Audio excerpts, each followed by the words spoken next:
What is going on, everybody? It's Mr. Hey, Decent and John doing what comes natural, and that is podcasting. John, how are you this fine evening?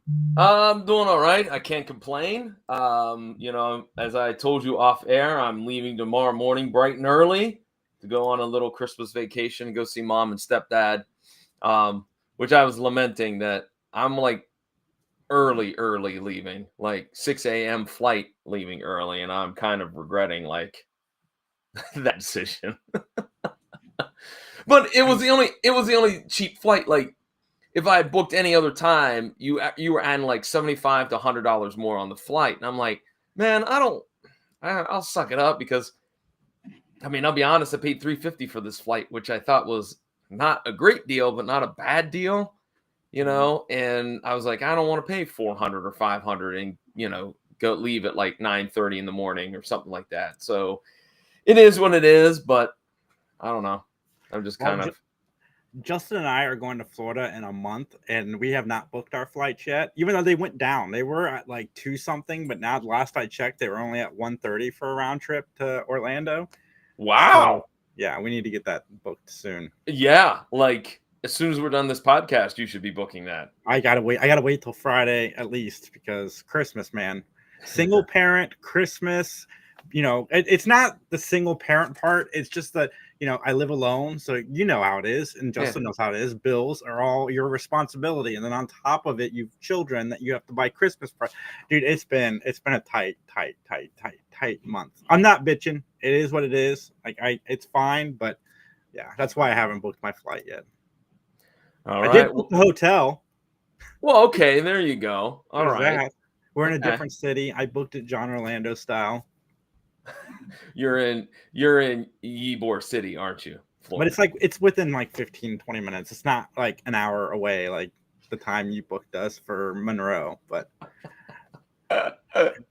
Well, we already have some people watching. Justin, can we have some of our messages pop up, please, when you get a chance? Um, hey, Daniel Snow, good to hear yep, from you, hey man. now. And Corey from Yep, Wilkie's sorry. Movies and Music. So I went to my mom's house for a birthday dinner yesterday. She made lasagna, very, very good. I'm gonna have more of it after this podcast. But my sister's flipping. She's trying to find something I haven't watched to watch with the family. And dude, I kid you not. She's flipping through Hulu's recommendations, and she's going. I'm like, seen it, like about 20 shows in a row until she starts hitting all the doctor shows that are very similar to each other. I'm like, okay, I haven't seen these. I don't want to see these. So we ended up watching Beetlejuice 2 for my Beetlejuice 2. Not my favorite movie of the year. I had fun with it, but I've watched it the most out of anything I've seen this year. I've watched it 3 or 4 times now. So this is your official entry into what are you watching in that part of the show? Yeah, dude. So Law and Order hit Hulu, and I am 8 episodes in. Much easier show to follow when you're multitasking. Well, I have a question. Now that is like the original, Mm-hmm. um, like the original lineup because I that was with oh god who was in that? That was Chris Noth, because Fleck. He's the guy captain who eventually becomes the captain on SVU, and it spins off. yes, Florak, Dan Florak, Yeah, and there was no Lenny Briscoe yet because I think he comes in season 2 if I remember correctly. I don't think Jerry Orbach's on the show. I don't know, man. I've been waiting a long time to watch the original Law and Order, and for some reason, SVU is everywhere. I do like SVU a lot, but SVU has always been available to stream. Criminal Intent's always been available to stream. So when they announced Peacock, I'm like, all right, it's NBC. I'm finally gonna get to watch the original Law and Order, and they only released the 5 last seasons of the original series. I'm like, come on, NBC, like you had one job, like give me. And now it's on Hulu, all 20 seasons up to I think the newer seasons, and I am excited to dive in because, like I said, I've always been a fan of SVU, but I've seen all of them, so I'm glad. I like Law and Order. Well, in fact, I can't remember who the the prosecutor was, because there was no Sam Waterston either in those first several seasons. I forget who it's a pretty well-known actor, and I can't remember his name. Can't think of his name either, but he is very, very good. I also am watching the new Dexter reboot, Original Sin, which I didn't think I'd enjoy, but episode 1. Okay, so this show it's completely unnecessary. It doesn't need to exist. A lot of what's happened, well, the first episode, everything that happens in the first episode, we've seen before in flashbacks on the original Dexter. Like the entire storyline was shown before, but it is the best unnecessary show I've ever seen. I am enjoying watching it. The acting is fantastic. The writing is really, really good. Everything about the show is really, really good. It's just not necessary because we've seen it before. Because, the original Dexter did flashbacks, and a lot of the stuff we're seeing was in the flashbacks before. But it's filling in some blanks. And Christian Slater is really good as Dexter's dad, and just the whole surrounding cast all looks like their counterparts. Like they did an amazing job. Yeah, casting that show. So I highly recommend it if you're not the faint of heart. But Daniel Snow has a comment, and it goes with what we were talking about. Dan Orbach comes in season 3. Mm-hmm. Yeah, and I don't remember when Watterson comes in. I want to say he was season 5 or 6, maybe, if I'm not mistaken. We'll see if Daniel can hit me up, drop some knowledge on me on that one. Well, anything else that you've been watching, Jason? Dude, it's such a loaded question. There's a show called Earth Abides, which apparently was a book originally. It took over From's time slot, so I just kind of started watching that since From ended, and I'm digging it. It's a post-apocalyptic world, but not in the sense that we've seen before. Like there's no zombies, nothing like that. There was an outbreak of a disease, killed most of the people on the planet, and it's literally just people surviving, and there's things that you wouldn't think about that would happen during the survival that happens, that they have to deal with. But for the most part, it's just a fascinating take, something different in that kind of, because like I said, there's no zombies, there's no threats outside except for like natural threats like animals, rats, all the different kinds of things that you wouldn't think about. And I'm digging it so far. It definitely moves through time way faster than I would like. Like I wish they'd slow down. We're like on year 7 and we're only 3 episodes in, but it's really, really good. It's different. Well, I have a couple of things that I've been watching that is not Homicide: Life on the Street. Hey, it's Christmas time, so I'm watching some Christmas shows, and today I took some time out to watch 2 of them. One that's a guilty pleasure. It's the He-Man She-Ra Christmas special, and it's something, all right. I will say that. And I thought of you, Jason, because in the plot of this Christmas special, which is kind of hard to explain, it's a muddled mess, but there's some children that from Earth end up in Eternia, and then He-Man has to battle Skeletor and Hordak because they're trying to kidnap the kids. And then Skeletor ends up with the kids, and they show him like sympathy and love, and then he becomes like a good guy. It's a muddled mess, but in it they have these things called the Monstroids. And I thought of you, Jason, because I said to myself, if Transformers, in the Transformers universe, if GoBots are like the ripoff of the Transformers, the Monstroids are the ripoff of the GoBots. Listen, GoBots are a national treasure, one. And secondly, my question to you is, did you see the casting news of Skeletor? Oh, yeah. Who is it now? I can't remember. I saw it just yesterday. Everybody go check out 3 Geeks podcast. I'm loving the feedback we're getting. But Justin and I have started posting news reactions and stuff, and it's Jared Leto as Skeletor. Oh, yeah. Yeah. I mean, hey, he can't be worse than Frank Langella or whoever his name was that did the one with Dolph Lundgren. Oh, he can. He could be way worse. Like Jared Leto, he's an Academy Award-winning actor. I'm not going to take anything away from him, but like his Joker and Morbius just were not good. Well, my other Christmas special that I watched that I love, and I know hardly anyone's ever seen it or heard of it, but I watched The Life and Adventures of Santa Claus. I love it. It's great. It's I think they literally only showed it on CBS like 2 or 3 years in a row. And Oh wait, we got a response as to our Law and Order question, and I knew Daniel Snow would know. Season 5, McCoy comes in. Okay, all right, so I wasn't too far off my predictions. But anyways, Life and Adventures of Santa Claus. It's a Rankin Bass production, so it's that stop animation type of feel to it, and basically, Santa Claus is going to die. Like he's doing his last run around the world on Christmas Eve, and when he returns, he's going to die. And so the immortals of the world come together to decide whether he should get the cloak of immortality or not, i.e., making him immortal. And so, like the one figurehead, God, deity, the great Ak, like tells the story of Santa Claus, and it's really cool. I've always dug it. I don't know why people don't know more about it. I don't know why it only lasted a couple seasons on CBS. I know people tell me all the time it's weird and it's morbid. You're watching a show where Santa Claus is going to die, but I'm like, it's cool, man. I mean, what other cartoon would have that in there? And it's based on a book, by the way, by L. Frank Baum. So the guy that wrote Wizard of Oz wrote this tale, and so yeah. Well, And since you brought up Christmas, I watched for the very first time, and it's one of my rare 5 out of 5s. And I watched Miracle on 34th Street.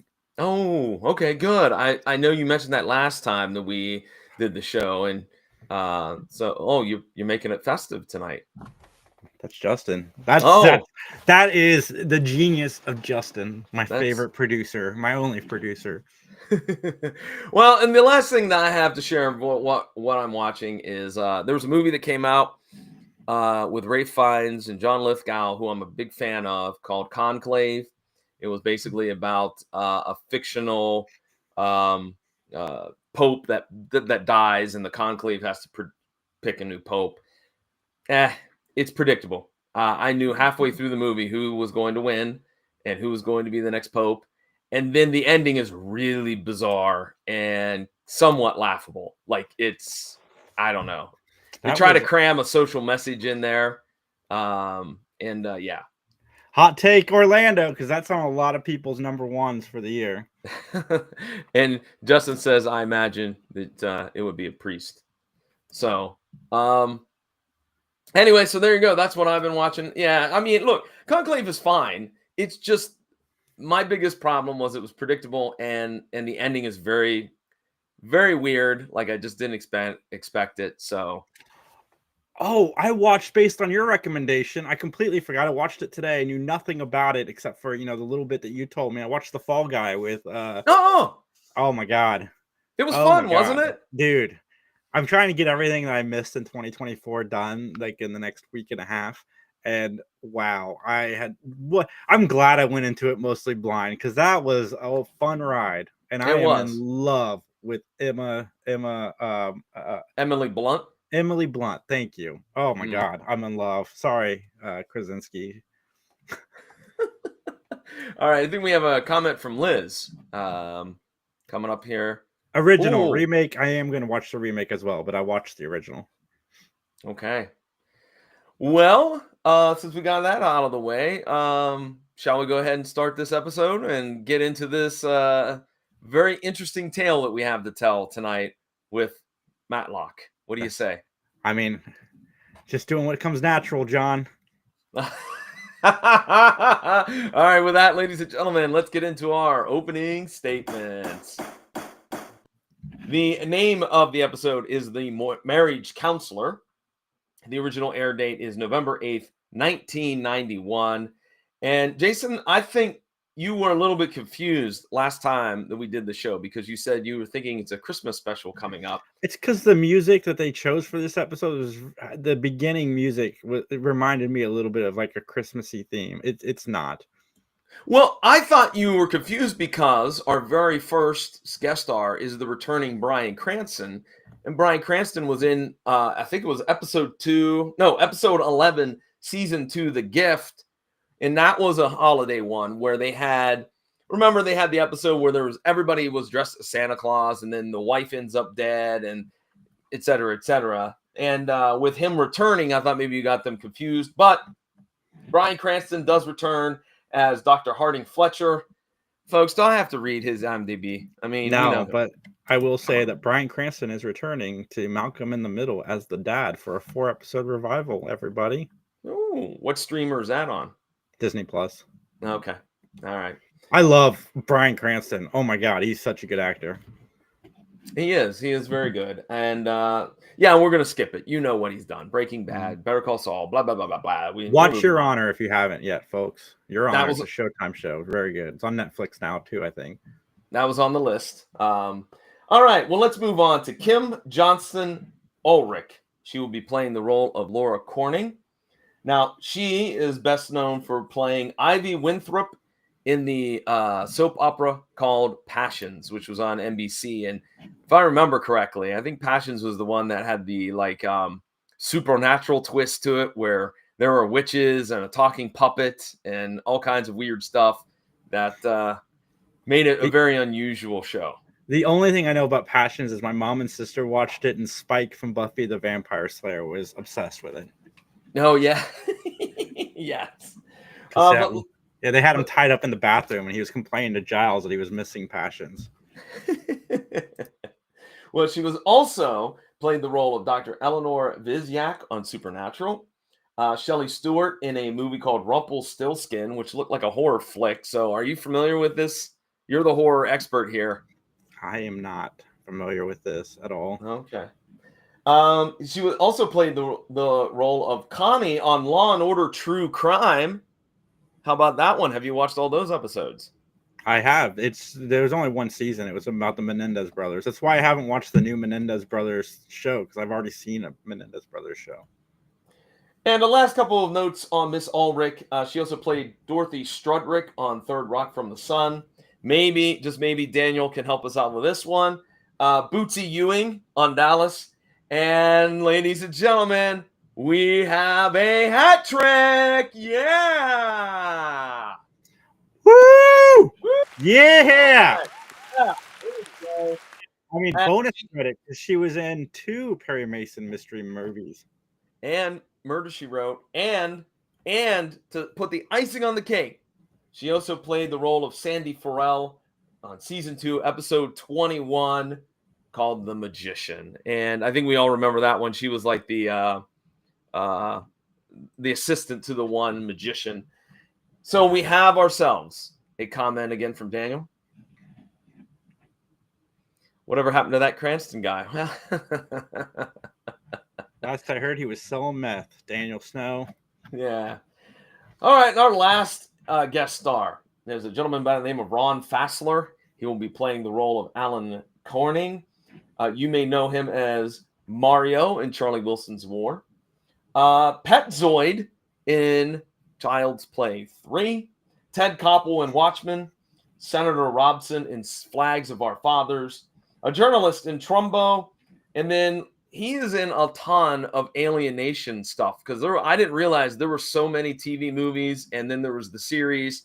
He played Captain Byron Grazer in a lot of those projects. So it's funny he was in Trumbo with Bryan Cranston. I was going to say that. Yes, it's funny that those two were in the same film. But let's talk about Ron in Child's Play 3, since, again, you are the expert in that genre. Do you remember that character or no? No, I have no idea. I just watched Child's Play 3 not too long ago, but dude, he was in the most underrated 90s sitcom of all time, starring a Mr. Ryan Reynolds, whom I was a fan of before he ever made it big. 2 guys, a girl, and a pizza place, with also Nathan Fillion. He's going to be Green Lantern in the upcoming Superman movie. Yeah, the Guy Gardner version. Yeah, pretty good. I'll tell you, look, we don't want to get off topic, but that Superman trailer was hot fire. Dude, amazing. And it was amazing. So, all right, let's get to the plot of this episode. Hold on. We got one more. He was in Camp Nowhere. Such a good 90s movie. Camp Nowhere? I'm unfamiliar with. The stars Christopher Lloyd. A bunch of kids hire Christopher Lloyd to pretend to be a camp counselor. Yes. Okay, I do remember that one. Okay. They go to a fake camp, and that was a classic. I remember getting that from BMG for their 6 VHS tapes for like $1. Loved it. Okay, no, I do remember that one. So clearly, Ron Fassler certainly has fond memories in the mind of my co-host, Jason. Yeah. I mean, we could spend an hour talking about this guy's filmography. I need to reach out to him. All right, well, let's get into the plot of this episode. Ben's insurance agent is accused of murdering a marriage counselor whom is having an affair with his wife. Why are we in like a rut where it's Ben and his like insurance agent, tax preparer, like I want one for his. I mean, we've had it before. He's had his tailor on. What has it? I want the guy that mows his yard. I want to know where Michelle is. One episode this season. One. Boy, what an episode it was. Anyways. Weird. Huh? It's a weird episode. It is. All right, let's get to the opening scene where we see an old church and couples getting hitched. Now, there are clips of Grace Kelly and Lucille Ball in this montage. Why? I don't get it. I know that Grace Kelly, married a royal. I get that. If I'm not mistaken, the Prince of Monaco. But I didn't understand it. I was completely baffled by it. I didn't understand. I didn't make that connection, whatever. So, well, we see an exterior shot of the Fletcher Clinic. And we go inside to find Dr. Fletcher counseling a couple. And basically, he came up with a theory that maybe there is some boredom in the bedroom, shall we say. And boy, does Dr. Fletcher pour it on thick. I mean, just there's a lot of love in this room, So, yeah, so I guess that we see that already Dr. Fletcher, with only like 2 or 3 minutes into the show, is one slime bag. All right, here we go. We got another comment from Liz. Liz says they're all famous couples. Liz Taylor and Queen Elizabeth are in there too. Oh, okay. Then that makes sense, Liz. I overlooked that. And you notice that Liz only named people named Liz in her message back to us. This was all an elaborate ruse. That's what it was. I really knew that. I was just coaxing you into this. Yeah, you just wanted to get her to say her name twice over. Well, a few times, and it's like Bloody Mary, isn't it? I mean, anyways. Go check out Dark Sea Yarn, everybody. So Laura shows up, and I put down, she enters from another door, because like that couple, which we later find out is Jenny and Joe, they leave one door, and in comes Laura from the other side, which I thought was weird. I didn't know that therapists' offices had 2 doors, 2 exits. Was it a different door? Are you sure it was a different door? I thought it was just a different camera angle. Dude, if they change that up, okay, it might be a different camera angle, but I'm pretty sure that they did a quick pan and she came from another room, another office. But then he did have an office later, now that I think about it, because there's several scenes towards the end that take place in his office. So maybe that other door was his office. Yeah, that makes sense. She was waiting on him or something. But anyways, she's having a crisis, and that crisis can only be cured by making out with Dr. Fletcher. Mm-hmm. So I understand we have another comment from Liz. Marilyn Monroe and Arthur Miller. Oh, geez. Nice. Way to correct yourself, Liz. Yeah, He's like, see, it's not just about my name, but it's okay. I know all of the Jasons. You can know all the Liz's. Well, again, I apologize for that oversight. I just must not have recognized some of those folks. And I know them. I know them quite well. Just didn't recognize them. I don't know. So we cut to Ben's place. And he's having a meeting. You should feel worse, John. I thank you, Justin. Thank you. So we cut to Ben's place. He's having a meeting with his insurance agent, who is Alan Corning. And Alan suggests that maybe he gets more coverage because he's made more money. And you kind of get the feeling that Ben's annoyed with Alan because Alan is a blabbermouth. He just won't shut up. He's blah, blah, blah, blah, blah. Well, Ben is annoyed with anybody who wants money from him. Yeah, Ben, that's true. Very true. Well, Ben decides to try to escape by saying, I have some paperwork that you want to see. The original contract. Hold on, I'll go get it. And he goes. and he goes upstairs and he says a quick prayer.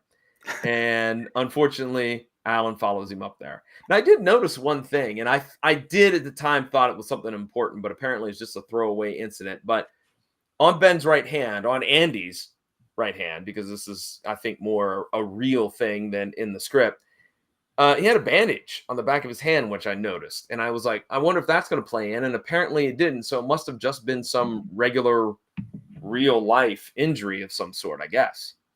Did you catch that or no? I didn't catch it, no. Well, Alan continues to talk to Ben in his bedroom about, marriage counseling, and how he and Laura are going to Dr. Fletcher and things are getting better. I have to throw it out there. And I know this might ruffle some feathers, but how could Alan get a girl like Laura? Let's just be honest here. Come on. He made good money.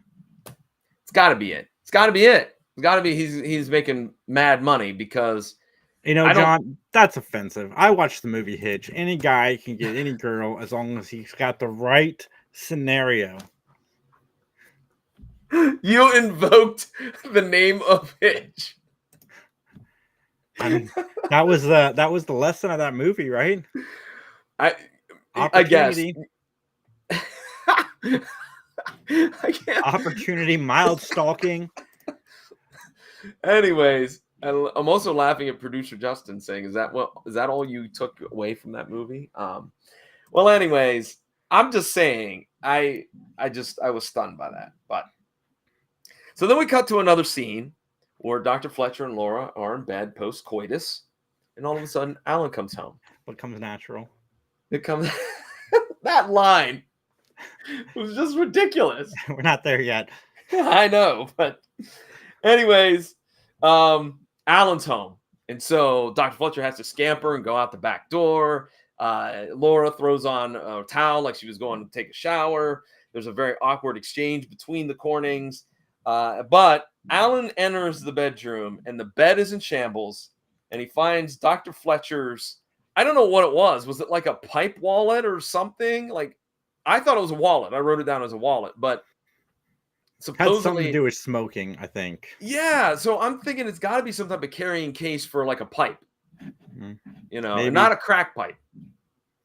Maybe it's his medical marijuana pipe.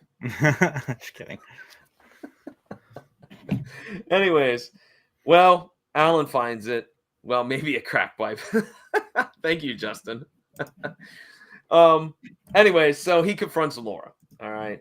And so all of a sudden, Alan storms off and he shows up in Dr. Fletcher's office. And I like how Dr. Fletcher tried to diffuse things by framing his anger as a great step in his therapy. Like, again, man, oh man, Bryan Cranston is putting on an acting seminar as to how to be a scumbag in this episode, at least in my humble opinion. Okay, this next part annoys me. Okay, so Cranston's character tells him to come back tomorrow at a set time for an appointment, and he shows up to the appointment. I'm sorry, if my wife is sleeping with this therapist, I'm not going to an appointment. You're not going to tell me when I'm going to confront you. Like, I'm going to confront you now, and then I'm going to go home, and I'm never going to speak to you again. Why does he go to the appointment? Yeah, because this telegraphs that something bad's going to happen. Like, because, look, I'd be the same way. If somebody's messing with my wife, I'm going to show up to an appointment, but I'm showing up with a baseball bat. And bad things are going to happen. I'm not going to the appointment because everybody knows I'm going to the appointment. No, you just take care of it while you're there. You know what I mean? You're going to go for the one time, and then you're going to leave if you even do that. I probably wouldn't even confront the guy. I'd probably call him or write him a stern letter through text. Are you going to send it via carrier pigeon? Your letter? Yeah. I'm going to have to speak to the manager of the firm. Well, I did not know who this woman was, but there's a woman that he overhears the ruckus. And she opens the door, and we later found out that is Mrs. Hertz, and more on her in a little bit. Well, Dr. Fletcher, the following night, is working late, waiting on, of course, Alan to show up for a 6:30 appointment. When Alan shows up, he finds the body of Dr. Fletcher because just prior to Alan showing up, there was gunshots and that was the end of Dr. Fletcher.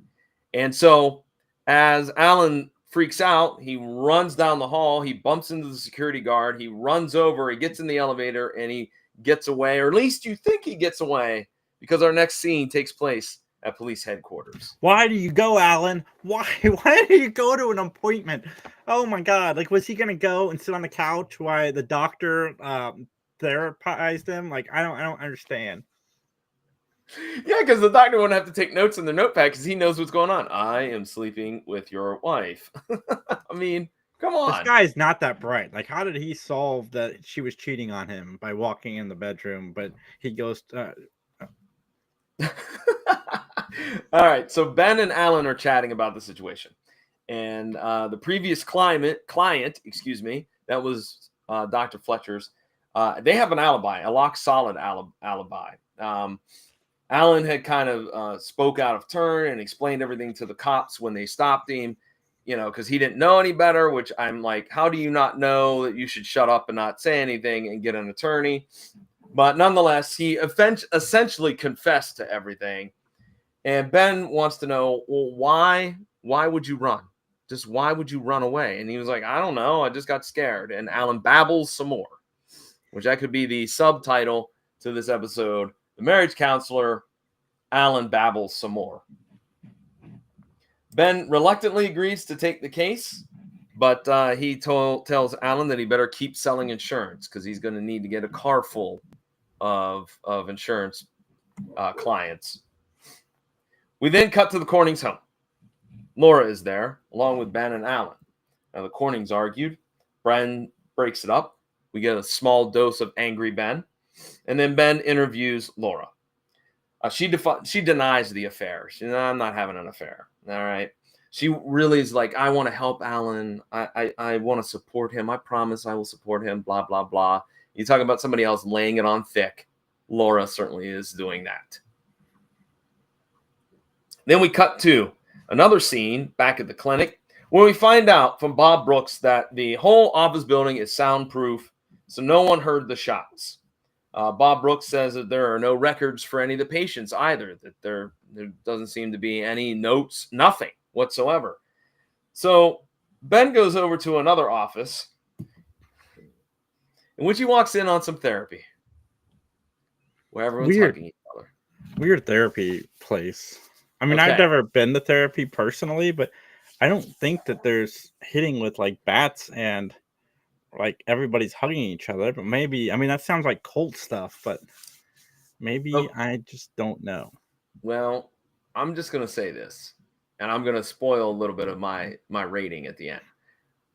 I felt like, look, we've had instances in Matlock where there were sensitive subjects. Like I could think about, remember way back season 2 or 3 when they had the Vietnamese guy and he was the fisherman and he was framed and they handled that like classy. They the whole, we don't want the Vietnam people over here, yada, yada, yada. Like they handled that really well. And they've handled other delicate topics very, very well. I felt like this episode, they were like, ha, ha, ha, ha, ha, look how weird we can make therapy. And I just felt like that was very disrespectful. I was disappointed, to be bluntly honest. And that's not a shtick. That's not a comedic line for me to say. But I really was like, you're kind of making fun of some serious stuff that probably shouldn't be made fun of. So I didn't even notice it.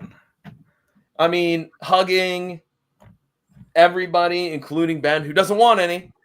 No, thank you. But that is that therapy is run by Dr. I believe it's Rilkin, and she chats with Ben about the case, and she produces a ledger with appointment information on, because Ben was like, who had been here in the previous day, the day of the murder. My question is, isn't that a violation of confidentiality? You gave a list of patients to Ben Matlock without a warrant. I believe that is illegal. We have a lot of stuff that happens in this show that's not necessarily, that's on the gray area of things, and she's not the doctor, but I don't think she would be allowed to. Yeah, I mean, I'm sure that's a violation of some rules somewhere. Mm-hmm. All right. Well, you mentioned it. Ben decides I'm going to visit another one of these offices here in this building.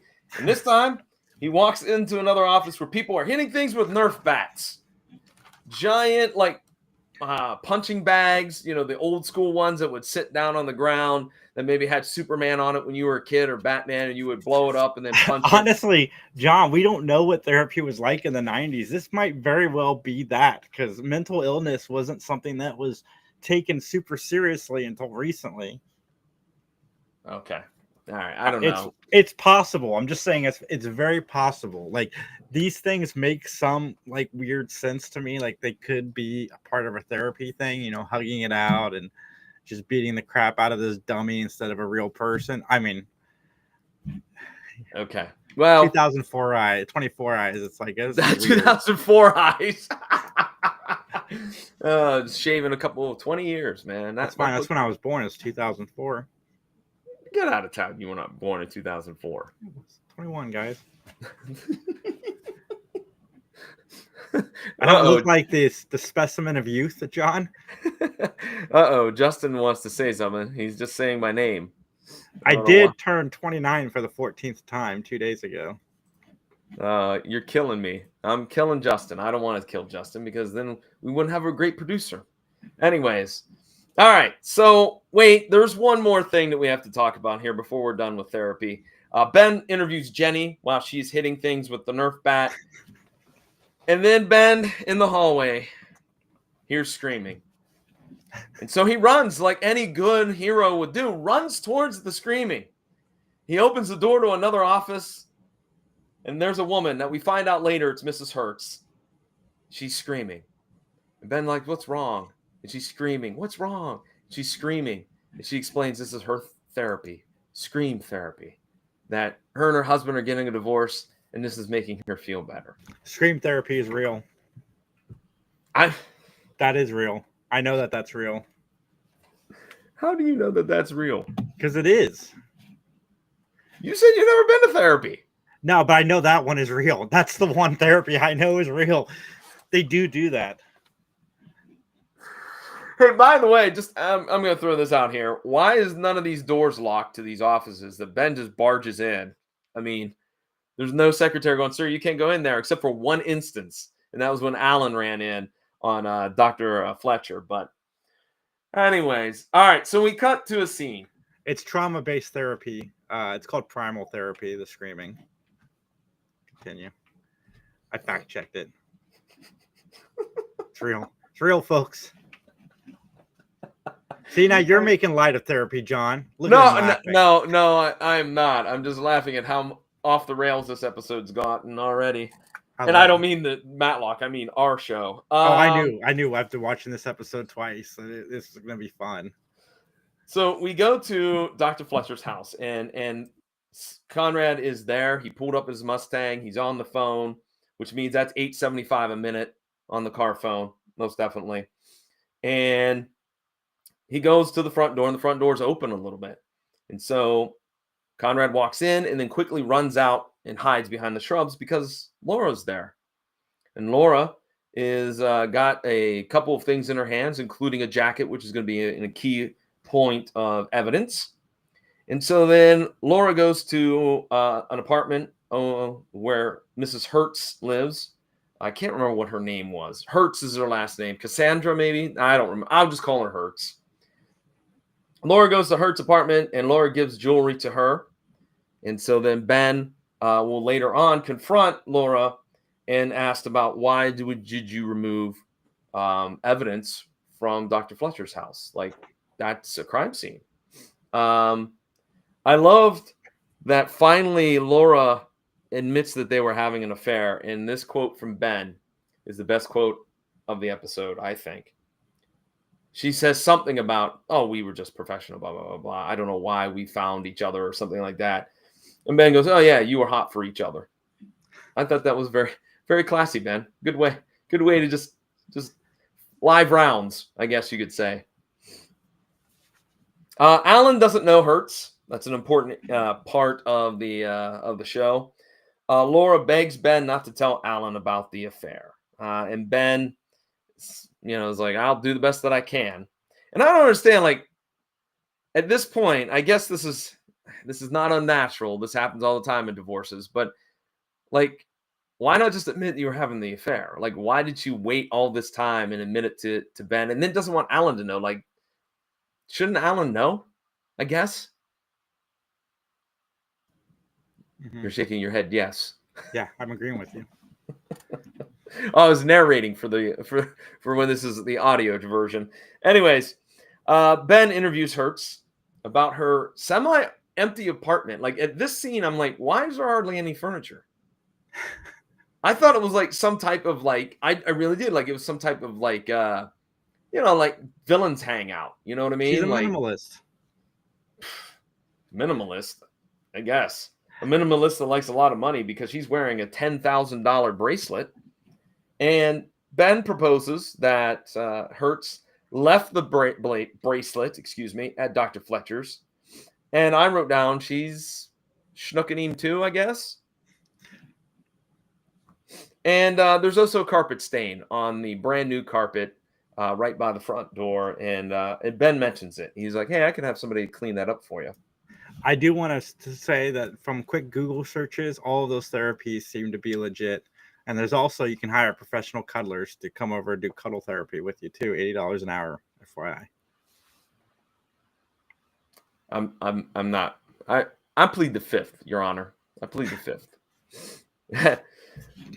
Ben and Conrad, they're going over notes, and I did like that. I think this is where that line comes in, isn't it? Yeah, just doing what comes natural. Like, I don't understand. I just don't understand. Like, there's other ways to convey that. Like, just referring to sex as what comes natural. Like, he did what comes natural a lot. Oh my God. Yeah. But I wrote down Conrad's kind of impressed. Like he's juggling two women. And soon just we'll find what out. Comes natural, John. Nah, no, doing what comes natural. That's right. Conrad McMaster. Don't hate the player, hate the game. We cut to the clinic again, where Conrad is all down for hugs as Ben meets up with Dr. Rilkin. Ben checks the alibis for Hertz and Laura, and they were both in the women's session of their group therapy. But then Conrad notices someone else wearing Laura's jacket, and it's Jenny. And so Jenny goes into an office. Ben follows her. Jenny yells at Ben and then storms off. And then I wrote down, my God, is there any rest for Dr. Fletcher? Because it's clear he's got a third woman. He's probably hooking up with all of the women. Probably. Like, for real. Is this the one where Ben says, I like to talk to blondes? Is this the scene? No, that scene I think is coming up, though, I think. But so basically Ben starts to think that one of the lovers obviously killed Dr. Fletcher. And so Ben and Conrad are in Dr. Fletcher's office looking for patient records. But there's none there. There's like zero to be found. And then Ben looks at the picture on the wall and he finds a clue. So we go to the courtroom. Jenny is on the stand. Ben asks about ever being at Dr. Fletcher's home, and she denies it. She's like, I've never been there. And so then they talk about the jacket. Well, how come your jacket ended up over there and it was seen being removed from the home? She said she loaned the jacket to Laura, right? But as Ben pointed out, Jenny is a petite woman. All right. Laura, not petite, but taller than Jenny. That obviously a jacket of Jenny's size is not going to fit her. And so that ends that line of questioning, and we get Laura on the stand. Laura doesn't know about the other two. And then again, the question comes up, why remove evidence from Dr. Fletcher's home? And Laura stumbles through this explanation that doesn't make sense. And the actress, Miss Ulrich, who played this part, did a great job of like stumbling and fumbling through that explanation that really didn't make much sense. Then we get Mrs. Hertz on the stand. Hertz denies her affair, but she basically found out about the affairs after Alan's arrival at the clinic. Like she was the woman that was standing at the doorway that we said earlier on. We didn't know who that was. Well, it was her. It was Hertz. And so Ben asks Hertz about patient records, and she says, I don't know anything about it. And then we start going down this path, this theory from Ben, that there was a safe. And there was a safe in Dr. Fletcher's office. And then somehow that particular safe ended up in your apartment. And how do we know that? Because of the rust markings on the carpet, both in Hertz's apartment and Fletcher's office as well. All right. Hertz again denies knowing anything about any safe. Yeah, I don't know.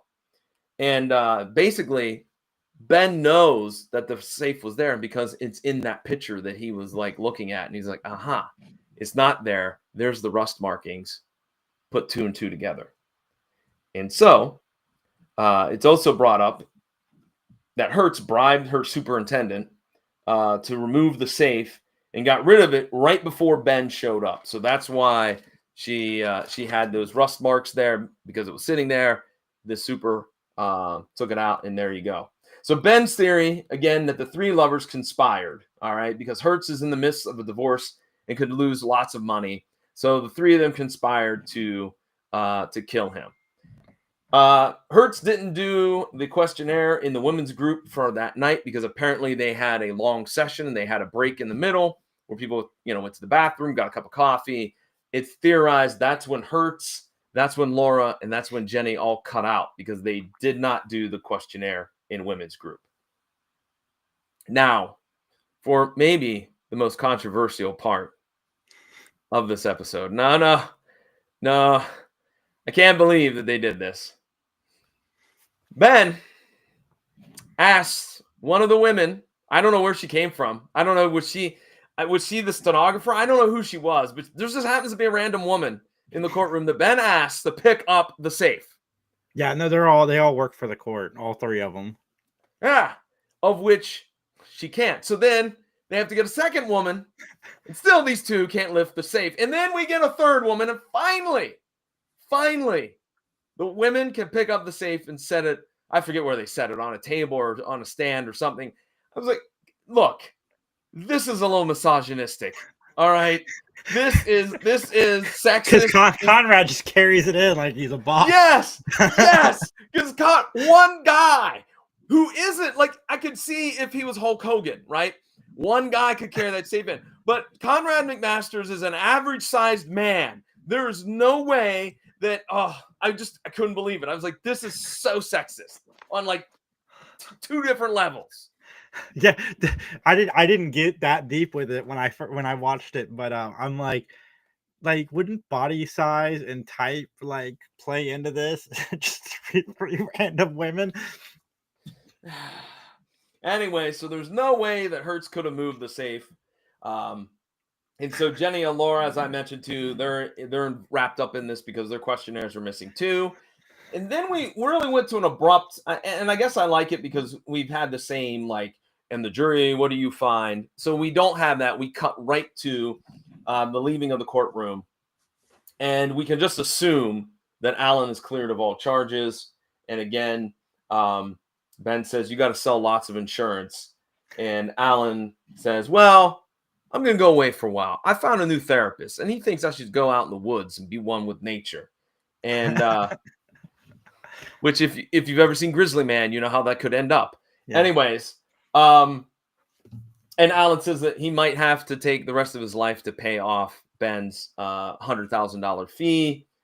And Ben just walks away, leaving Alan babbling like an idiot. And that is the end of The Marriage Counselor. All right, Jason, you got comments. Go ahead. Oh, I can't wait. I want to get right into the... Oh, you want to go right into... Okay, then let's get right on into our closing statements. This is the part of the podcast that comes natural. John and I will rate this show on a gavel system. 1 gavel means we did not like it. 5 gavels means we absolutely loved it.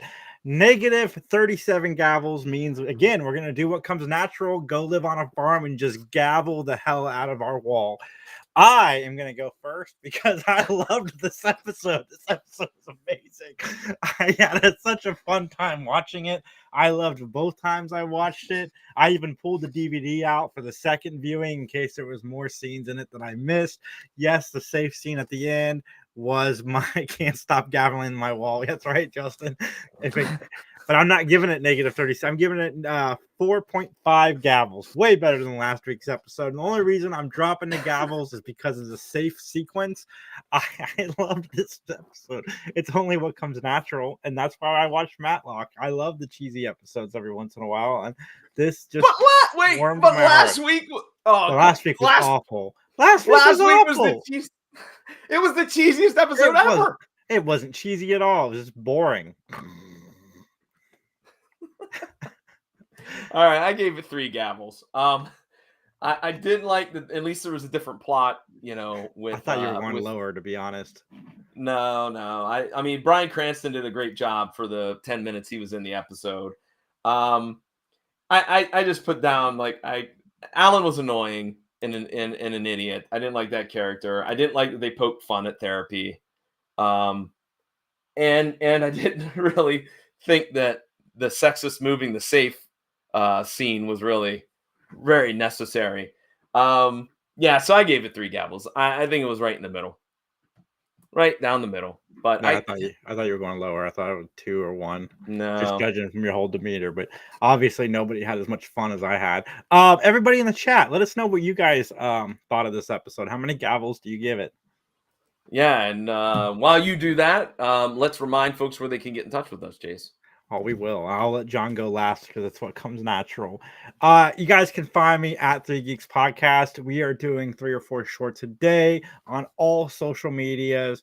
Go check those out. Thank you to Justin for helping me edit certain videos. I do the reviews, but Justin does all of the trailer reactions, all the new stuff. Justin is a busy man because I keep sending him stuff. I'm sure he rolls his eyes every once in a while. But guys, I'm going to do it. Home Alone 3 through 5. I have not seen. I'm going to finally watch them for your benefit. And I'm also going to watch Christmas Vacation too, because I've never seen that either. I know I'm glutton for punishment. But you find all that over on our social medias. We're taking the year off, guys. We'll be back the second week of or the first Saturday of January. And also we do have new interviews dropping on Wednesday, not this week because it's Christmas, but the following week on New Year's Day, we're going to start kicking those off again. I actually meant the Mattalk communication is what I meant. Oh, that's okay. Let's get it all in. Anyways, I mean, go ahead. Anyways, where can people let us know if they enjoyed this episode or not? Guys can email us at benmattalk@gmail.com. And it's right down there in the scroll as well. And you can find us on Facebook as well. Mattalk Podcast is the handle over there. And that's all the time we have, folks. Well, anyways, and also the PVD Cast, ladies and gentlemen, is my own personal podcasting project. I just dropped a double episode this past week with 2 independent comic book creators from here in Columbus, Ohio, Sydney Kitt and Joshua Whitlow.